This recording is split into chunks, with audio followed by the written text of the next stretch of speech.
I mean, just give you an example of a poem that I came upon early on. It's a poem about the first star, Sirius, and it's called Sirius, the first star, just called Sirius. And it is a poem, I think, of, I don't know, about 10, 12 lines. Almost every word in that poem is a neologism.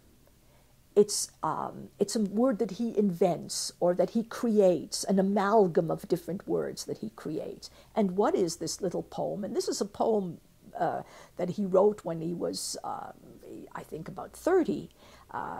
He was, or even younger.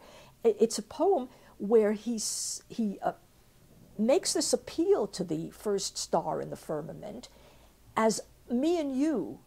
And the last line is, tu mich verponemen, enface me. In other words, you become my enfacement. I am writing this poem to enface you. In other words, I am writing a poem which is going to recreate your novelty, your freshness, your light, right, your magnificence. I am going to write this poem that is going to create you here on the page. And at the end of it, it is, and you enface me now.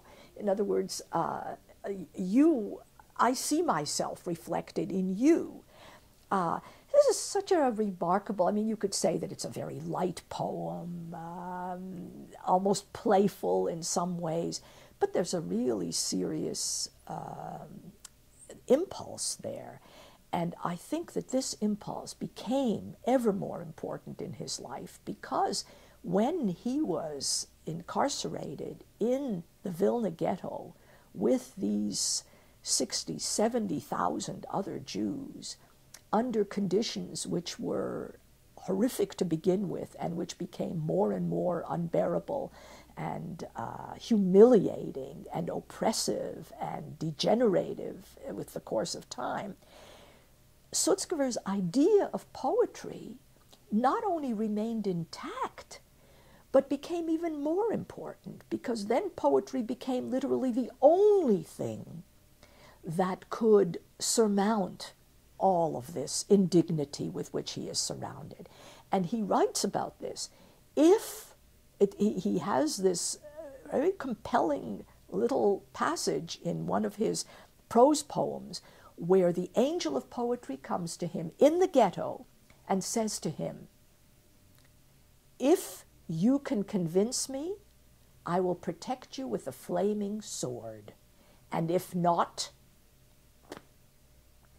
so in other words, if you can write the great poem, I, the angel of poetry, will protect you, and one thinks physically protect him with a flaming sword.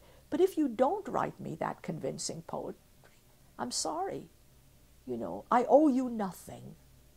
So again here, it's a pact that he makes with a force which is above the human limit. And this is what he felt that poetry could aspire to and that poetry could become.